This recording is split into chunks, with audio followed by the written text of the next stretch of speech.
So, hi guys.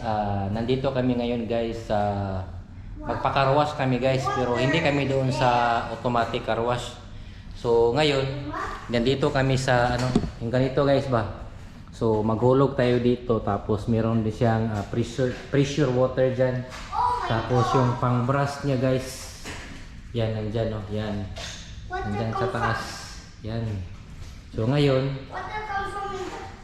magkarwas na tayo. So dito ako magkarwas guys na ako lang para mas malinis yung sasakyan, tapos mas makakatipid kasi dito mas mura.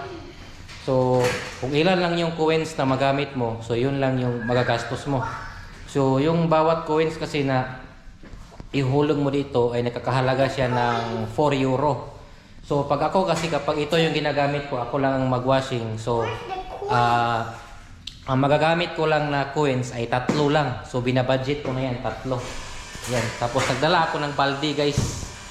Yan, para makatipid tayo guys ba. So meron pala kaming guys, binili na kanina. Ito guys, nag-grocery pa nga kami bago kami pumunta rito. So bumili ako ng rice. Saka nandito na yung milk, may mga prutas pa rito, itlog. Ayan, may mga karne na dyan guys. Gulay. Nandyan sa ilalim. Ayan, tara. Simulan na natin yung car wash natin. So, kasama ko yung anak ko, ayan. So, say hi, Rainier. Hi! Ayan. So, ayan na guys. Simulan na natin ang ating car washin. So, dito pala guys, no? Inuna ko yung high pressure water, no? Para matanggal yung mga abog-abugin.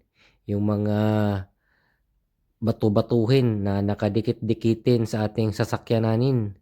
So ngayon guys, kumuha din ako ng sabon guys, no. Nilagay ko diyan sa timba para mamaya yan ang gagamitin natin guys, pang kuskus tulad yan guys. So yan, ginamit ko yan guys.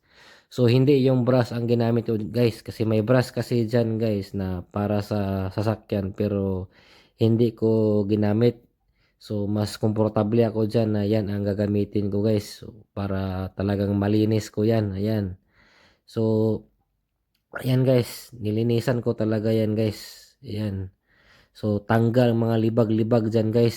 So mas maganda talaga guys na meron kang high pressure water, no. Para yung mga nakadikit kasi ng mga bato-bato diyan, yung mga buhangin. So matanggal muna. Kasi mahirap kasi guys na hindi mo muna matanggal yung mga alikabok dyan. May mga buhangin kasi. Pag idiretso mo yung punas-punas dyan, masisira yung pintura ng sasakyan mo. So, magasgas na.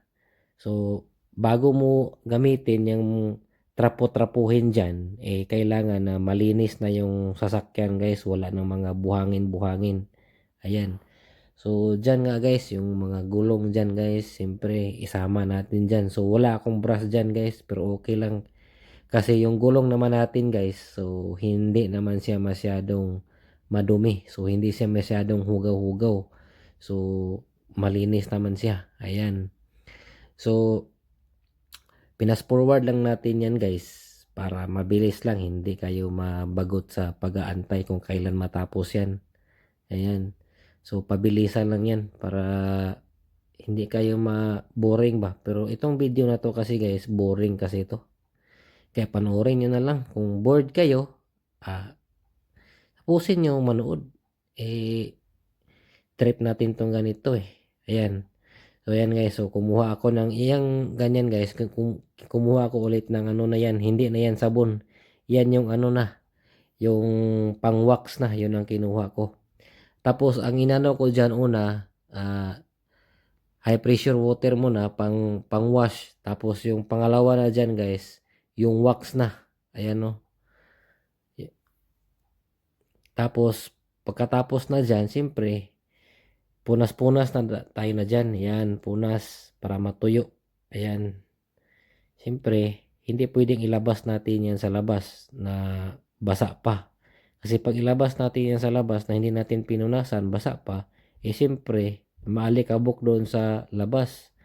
Abog-abugin doon. Di useless yung pag-washing-washing natin kasi abog-abugin din ang ating sasakyanin. Di ba?